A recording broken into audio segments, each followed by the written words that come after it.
Salut à tous, bienvenue. Merci d'être avec nous. Vous le voyez, pile poil 18 heures sur cette antenne de Direct News, le multiplex live. Vous en avez évidemment pris l'habitude.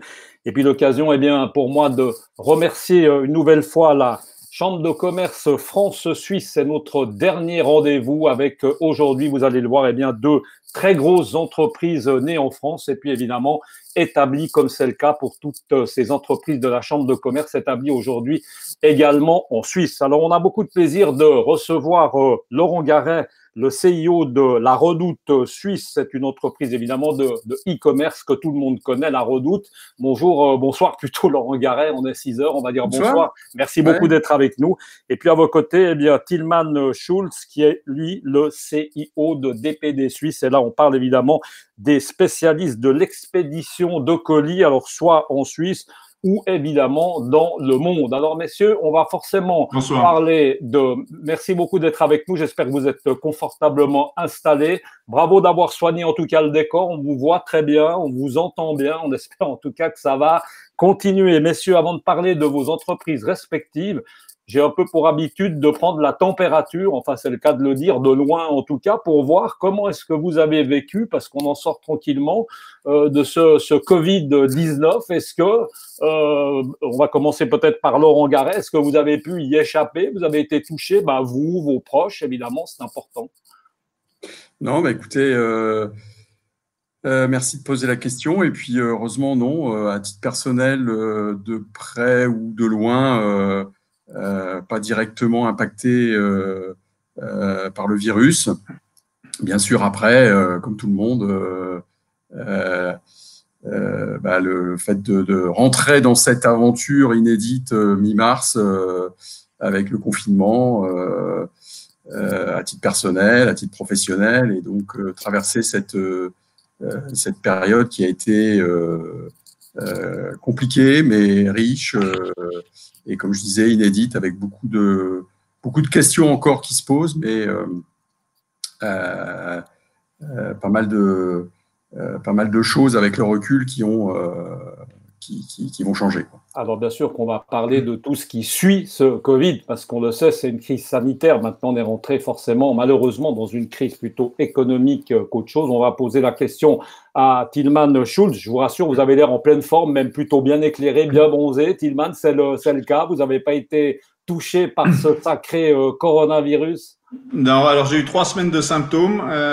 Mi-mars, je me suis auto-confiné à domicile à Zurich pendant 3 semaines, mais ce sont restés des symptômes légers et qui, sans le Covid, ne m'auraient pas empêché d'aller travailler. Donc à titre personnel et autour de moi également, pas de mauvaises nouvelles. Et en tant que chef d'entreprise, également de notre côté, évidemment, une période d'une intensité folle avec des journées assez incroyables. Et on a eu la chance également, alors que nous avons continué à travailler à plein régime, on aura l'occasion d'y revenir, d'avoir été épargnés. Nous avons eu 2 cas sur 1000 collaborateurs sans complications et sans que ça se soit répandu dans nos dépôts. Donc, d'un point de vue sanitaire, nous sommes debout sur nos pieds. Tout va très bien. Laurent Garret, allez, on va faire un exercice que vous connaissez bien, c'est tout simplement nous présenter un peu votre entreprise, parce que La Redoute, on a l'impression que tout le monde la connaît. On a tous eu le catalogue à l'époque, mais ça c'est terminé. Le catalogue dans sa boîte aux lettres, c'était presque un bottin de téléphone, du reste à préciser, mais enfin c'était de sympathique quand on le recevait, on faisait ses petites commandes. Présentez-nous un peu l'entreprise qui, évidemment, Laurent Garret, on l'a dit tout à l'heure, est née en France, est basée encore aujourd'hui à Paris avec Clé Dépôt, etc. Et là, c'est une branche suisse qui est là, par exemple, depuis quand, Laurent? Alors, on est installé à Montreux depuis 1999, une époque où La Redoute, encore avec le catalogue, avait une grosse phase de développement à l'international. On avait testé le marché suisse en 97 depuis la France. Alors, excusez-moi, pas depuis Paris, mais depuis Roubaix. Roubaix, oui, moi, c'est le vélo, c'est Paris-Roubaix, c'est pour ça. Exactement, c'est pour ça. C'est pas très loin. La Redoute, très longtemps partenaire du Paris-Roubaix, d'ailleurs. Oui. Donc voilà, en Suisse depuis 99, la Redoute, oui, 182 ans d'histoire, avec toujours un ADN d'embellir, d'enrichir la vie des familles. Alors, comme vous l'avez dit, il y a encore jusqu'à 5 ans via un catalogue et un grand catalogue. Et puis, avec l'arrivée du e-commerce et le développement du e-commerce, le choix de miser toute notre activité sur une plateforme en ligne dans laquelle on présente les produits que nous créons et que nous distribuons. Donc, une offre lifestyle à la fois mode et à la fois maison, ce qui nous rend assez unique parce que ce n'est pas le cas de tout le monde d'avoir à la fois de la mode et de l'équipement, donc de l'équipement de la personne et de l'équipement de la maison, et puis avec des produits qui sont nos propres créations et aussi donc on est créateur et on est sélectionneur parce qu'on va sélectionner des marques qu'on juge complémentaires à ce que nous faisons, qui peuvent être aussi des achats intéressants pour nos clients. Voilà, c'est Laurent Garret, pardon de vous couper. On va revenir un peu à ça plus précisément, le côté meuble, etc., le côté vêtements, peut-être d'où ça vient, enfin peut-être les problèmes qu'il y a eu avec les frontières fermées, enfin toutes ces choses-là. Juste peut-être nous donner quelques chiffres pour qu'on se rende compte de la taille un peu du groupe, hein, les gens qui travaillent à Roubaix, chez vous, à Montreux, parce que ça, des fois, on est surpris, on ne sait pas forcément. Hein. Ouais, alors c'est 2000 personnes au total environ, environ 1600 en France, 400 dans les différentes filiales. On a des filiales importantes en Suisse, Espagne, Portugal, Belgique, UK, Russie, avec en Suisse, par exemple, on est 40 sur le siège de Montreux. La Redoute dans le monde, c'est 10 millions de clients, 5 millions de followers sur les réseaux sociaux, sur les différentes plateformes, et puis un petit milliard d'euros de chiffre d'affaires. Tillman, on va venir à DPD. Alors, c'est DPD qui est basé à Paris, hein, c'est ça. Hein, j'ai peut-être un peu confondu le siège, la maison. La maison mère DPD Group, qui fait partie du groupe La Poste, est effectivement basée à Paris, où j'ai moi-même travaillé jusqu'en 2016, avant de reprendre les rênes de notre belle filiale suisse. Donc, DPD Group, pour vous donner quelques chiffres, donc nous sommes présents dans le monde entier, avec un gros point fort qui est notre réseau routier européen. Nous sommes le numéro 2 en Europe depuis 76. Présence en Suisse, DPD Suisse depuis maintenant 27 ans en Suisse. Donc, nous avons 12 dépôts et 1000 personnes qui assurent le service et qui livrent au quotidien ce qui est le plus cher à nos clients, c'est-à-dire les produits qu'ils vendent régulièrement, soit sur Internet, soit dans les magasins. La taille du groupe, pour vous donner une petite idée, si on s'arrête à DPD Group, c'est près de 8 milliards d'euros de chiffre d'affaires. Si on englobe le groupe La Poste, on dépasse les 23 milliards. Et vous êtes basé à Zurich, hein, c'est ça, juste dans la banlieue de Zurich. Voilà, le siège et le hub de DPD Suisse sont à Bux, Zurich. Laurent Garret, on va voir comment est-ce que vous avez vécu justement ce Covid, hein, tout cet arrêt. Enfin, pour vous, ça n'a pas été du tout un arrêt. Alors, à préciser que vous faites partie, eh bien, ça fait plaisir parce que c'est vrai qu'on a reçu sur cette antenne beaucoup de gens qui étaient pas forcément très heureux, certains avec plus beaucoup d'activités. Vous, c'est un peu le contraire. Laurent, comment est-ce que vous avez vécu ces 2 mois? Ça a été de la folie, quoi. Oui, ça a été… déjà, il a fallu basculer en home office du jour au lendemain, hein, le vendredi 13 mars, pour décider qu'on serait en home office le lundi 16. Alors, on avait anticipé les 10 jours d'avant. On avait toute une partie des équipes qui faisaient déjà une journée par semaine de home office. Par contre, pour tout ce qui était contact client, en 10 jours, on a équipé tout le monde d'un PC pour qu'ils rentrent chez eux avec un PC, soit via le VPN connecté et qu'ils puissent répondre à nos clients par téléphone, par email depuis chez eux. Donc ça a été une première performance. Et puis au niveau activité, on a eu une première période où, à l'époque où les gens se sont pas mal occupés de stocker différents produits comme du papier toilette ou de la nourriture. Et donc, ils n'étaient pas trop chez nous. Donc, on a eu jusque vers le 25 mars quand même une baisse d'activité où on se disait qu'est-ce qui va se passer. Et puis, à partir du 25 mars, j'ai envie de dire, forcément, magasins fermés,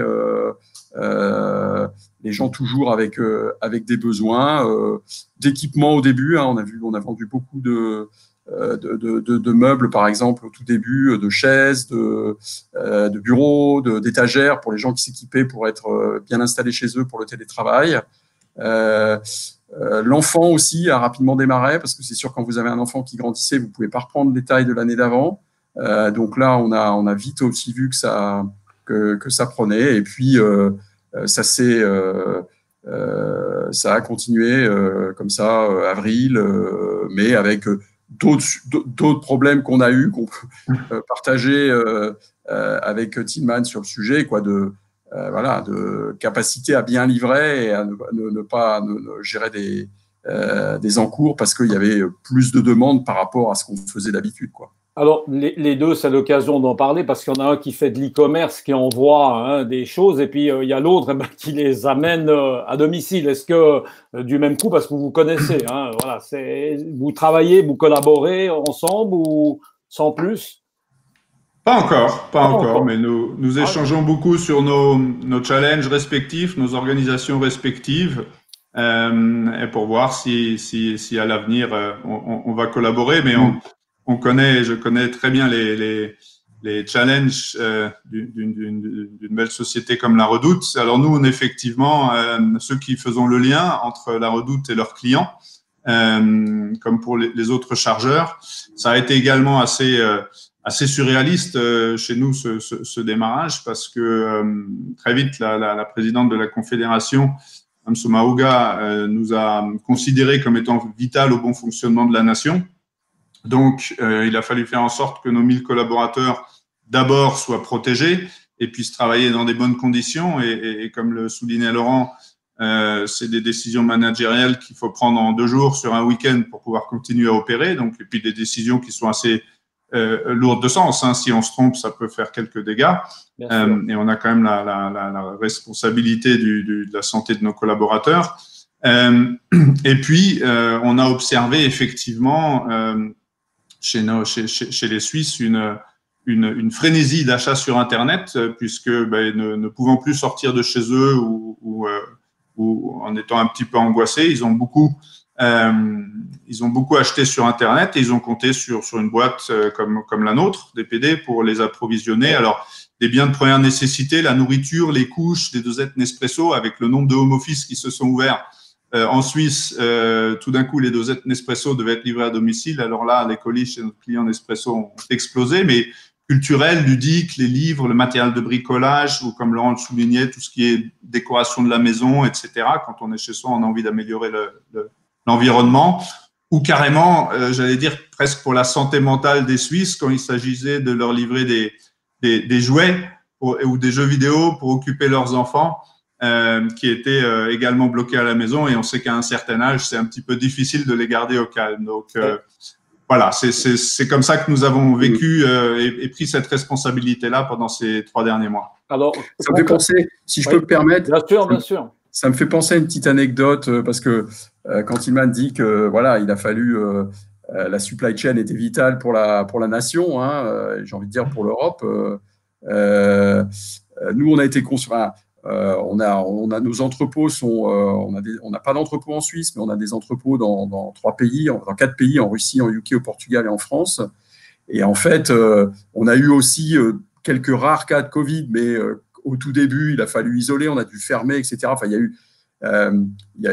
a eu un démarrage un peu compliqué. Puis une fois que ça a été roulé, on a compté quand même beaucoup sur des volontaires et on a fait, on a participé, en fait, tous les gens qui ont été en télétravail ont fait une vidéo, soit en applaudissant, soit en écrivant quelque chose, enfin un signe qui a été diffusé par télévision dans tous nos entrepôts pour apporter le soutien de toute l'entreprise à ceux qui travaillaient, qui étaient au front quelque part pour nous, un peu comme les soignants, quoi, qui assuraient que la supply chain tourne et qu'on pouvait livrer nos clients.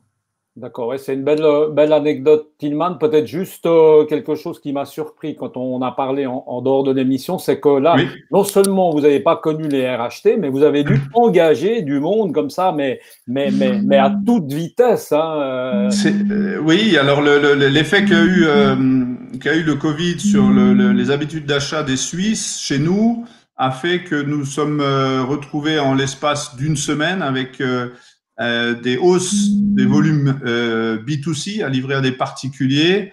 Très vite, 100, 120, 140, 150% de hausse des volumes. Ce qui représente sur la globalité, puisqu'on fait aussi du B2C, on livre aussi des magasins. On a eu des semaines où on avait 80 à 90% de volume en plus à livrer. Évidemment, avec l'infrastructure existante et les 650 chauffeurs que nous avons sur un mois d'avril-mai normal, ne suffisait pas. Et en une semaine, nous avons recruté 120 chauffeurs. Alors, qui se dit 120 chauffeurs dit il faut trouver 120 véhicules. Laurent connaît bien la problématique. Ensuite, il faut trouver des scanners. Et là, toute l'Europe en cherchait. Donc, c'était une bataille. Et puis après, il faut les former parce que la priorité, c'est de garder la même qualité de livraison dans ces périodes de stress que le reste de l'année parce que les clients en ont peut-être encore plus besoin. Donc oui, ça a été un exercice on va dire intéressant sur cette période-là. Là, est-ce qu'on enchaîne juste avec vous, Tillman, parce que c'est vrai que en ce moment, en tout cas ici à Genève, on connaît des très très gros problèmes de circulation, hein, énormes comme un petit peu partout. Comment est-ce qu'on arrive à se faufiler comme ça? Parce que là, c'est une course contre la montre, on est ennuyé tous les jours. Alors, il y a un système de drone hein, qui a été mis au point, enfin à Zurich, c'est ça? Est-ce que l'avenir de ce que vous faites, le transport pourrait passer par exemple, par du drone ou autre chose? Alors, l'avenir peut-être, le présent non, parce que pas avec ces volumes-là. La difficulté, elle est que ces drones ou les véhicules de livraison ne sont pas encore autonomes. Il y a besoin d'un opérateur hein, pour les piloter, pour les driver. Donc, ça peut être intéressant un hôpital justement pour une transfusion sanguine ou un village isolé à cause d'un éboulement ou une île, etc. Nous, de notre côté, avec les volumes que nous avions à livrer, ça n'était pas une solution. Et effectivement, la difficulté, c'est de se faufiler dans ces villes-là. Ça, on a 86% des gens, on a fait une étude qui achètent, 90% des e-acheteurs, pardon, vivent en ville. Et ce sont eux qui ont acheté beaucoup de colis ces derniers temps. Et donc, notre challenge, il a été de pouvoir livrer sans congestionner nos villes et en les rendant le plus vertes possible ou en les gardant les plus vertes possibles. Parce qu'après, on va parler justement un petit peu de ça. Laurent Garret, vous avez tout à l'heure parlé un peu de meubles, etc. On connaît un peu moins peut-être le côté meubles que le côté vêtements de la Redoute. Ça ressemble à, enfin, pardon de dire ça comme ça ressemble à quoi, les meubles de la Redoute? On peut comparer ça, c'est du Ikea, c'est-à-dire qu'on doit fabriquer soi-même ou on part avec ses meubles, ça se passe comment? On reçoit les meubles, les gros meubles à la maison Ouais, alors bon, peut-être en Suisse, parce que ça n'est que depuis 2015 qu'on a vraiment lancé sur le marché suisse nos collections de meubles, mais la Redoute fait du meuble depuis les années 50, encore une fois, hein, équipement de la personne, équipement de la maison. On s'est développé à l'international principalement par le catalogue mode, c'est vrai.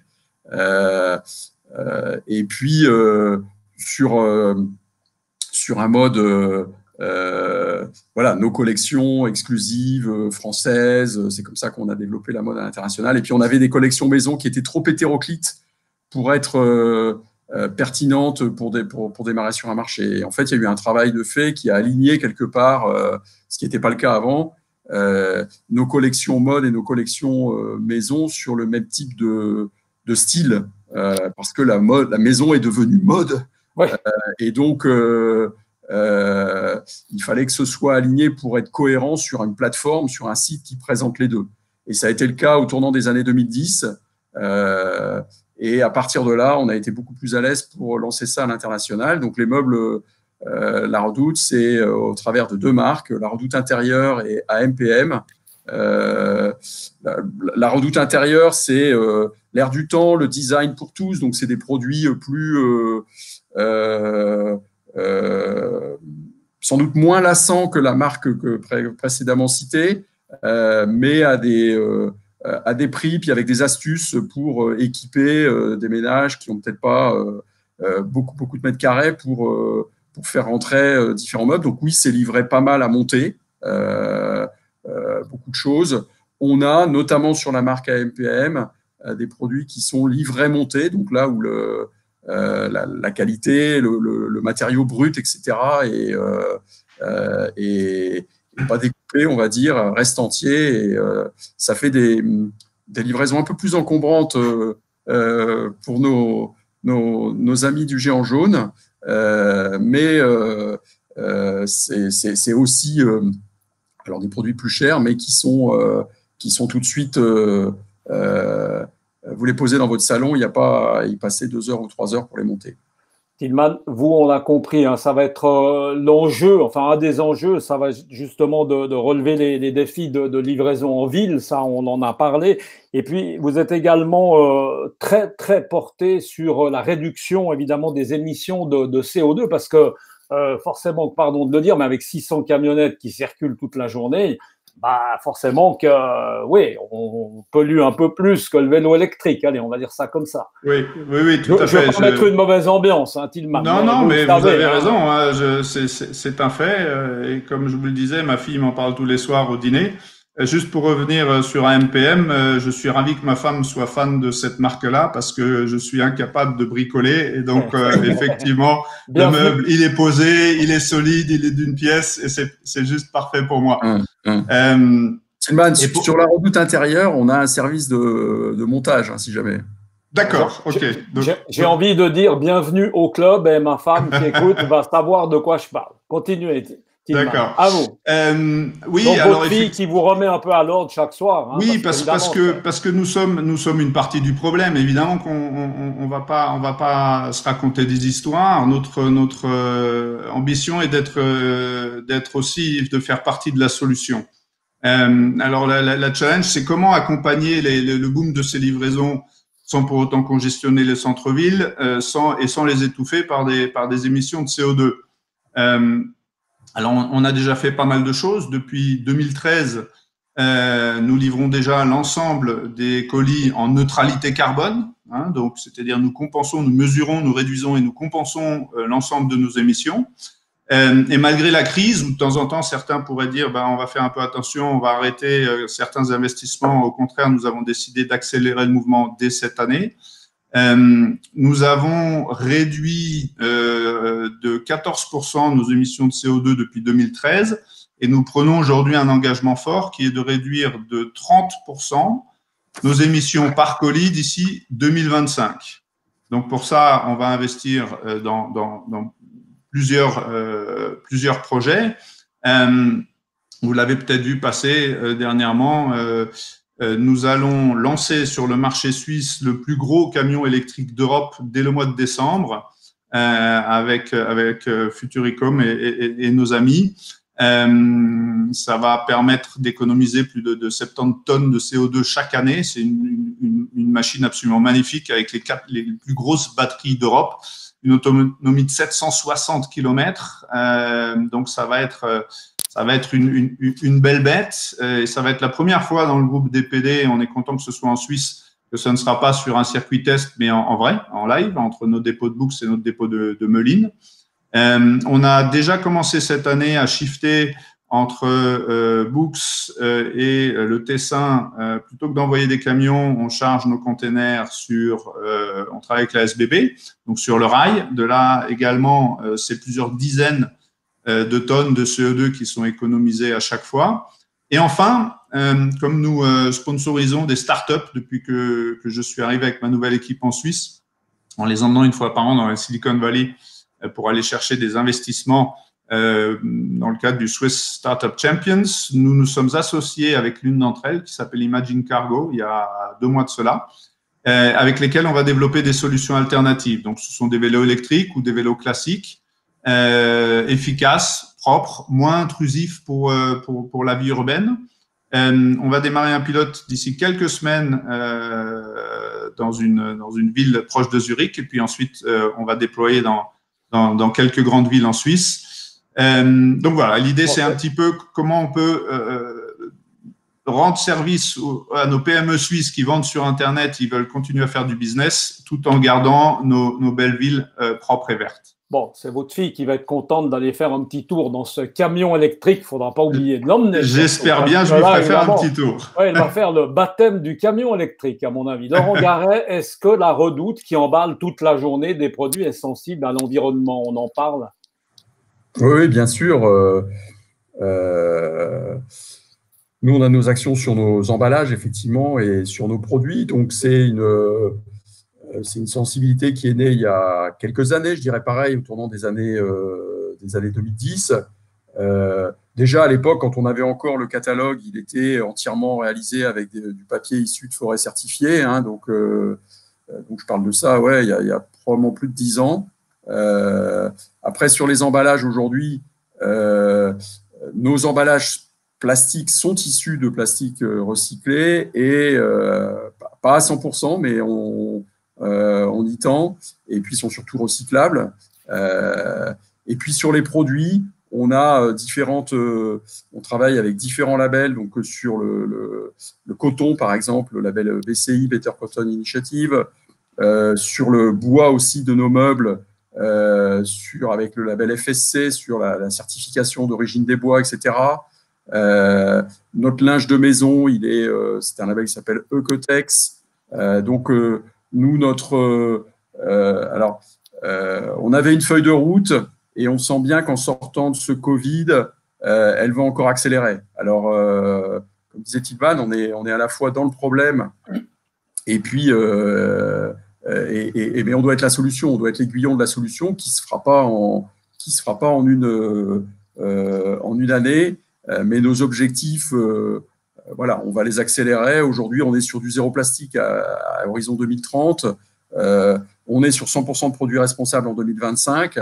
On a envie de tirer un peu ces dates vers le présent. Mais bon, ça nécessite pas mal de changements, d'investissements, mais on est persuadé que c'est la voie qu'il faut suivre, quoi. Sensible évidemment à tout ce qui est environnemental. Messieurs, le temps passe, hein, c'est pas du tout que je m'ennuie, au contraire, c'est passionnant. On est obligé d'accélérer à peine le mouvement. Laurent Garret, on a beaucoup parlé de ce fameux catalogue qui n'existe plus, on a parlé de e-commerce, mais on trouve aussi la Redoute, et franchement, je l'ai appris en préparant cette émission, on peut trouver aussi des showrooms, des pop-up où on arrive à… Et vous m'avez même fait une petite confidence en me disant que vous cherchiez, pourquoi pas, une surface à Genève pour mettre vos meubles, mais vous trouvez pas de surface. Alors, on va peut-être faire un appel à grande surface. Oui, volontiers, vous cherchez quoi, par exemple? Parce que peut-être on cherche entre 250 et 300 mètres carrés dans un endroit, dans un emplacement forcément où il y a du monde qui passe, pour y exposer temporairement nos meubles. Alors, en France, on a 12 boutiques en propre, hein. Et puis, on a des corners dans les Galeries Lafayette, puisqu'on est partenaire, les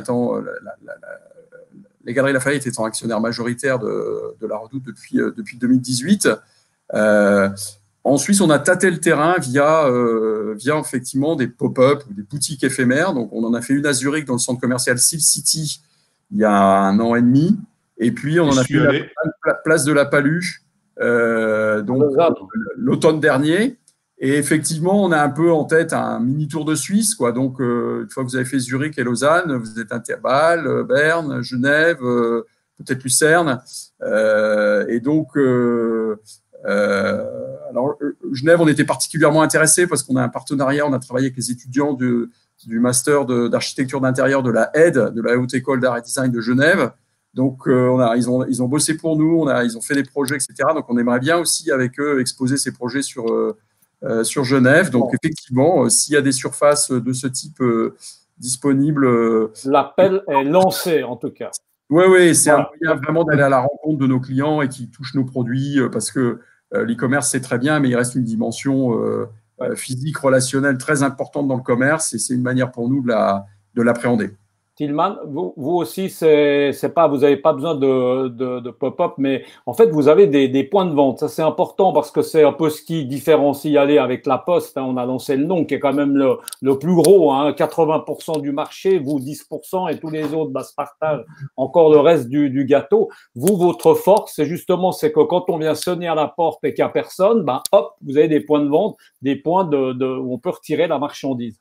Oui, oui, oui. Ça, c'est une des forces, évidemment. Hein. Une des choses qui est importante dans la relation que nous avons avec nos clients, et Laurent le sait, et notamment pour l'environnement et la satisfaction du client, pardon, c'est de pouvoir être aussi proche que possible du 100% lors de la première tentative de livraison. Pour les équipes de la Redoute, comme pour les miennes, pour nos services clients et pour les acheteurs, c'est primordial.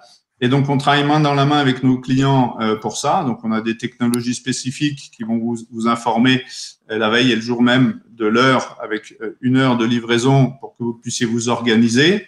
Maintenant, ça suffit peut-être pas parce que si vous n'êtes pas chez vous ou que personne n'est chez vous, on a ce qu'on appelle des in-flight options où les destinataires, les clients de la Redoute, d'IKEA ou d'autres chargeurs peuvent piloter leur livraison et dire moi je suis pas chez moi mais merci de la déposer au pick-up shop le plus proche ou de venir me livrer au bureau ou encore de décaler la livraison d'une journée, comme ça évite un stop, une attente. Donc ça aussi c'est pour la qualité de service c'est bien et pour l'environnement c'est parfait.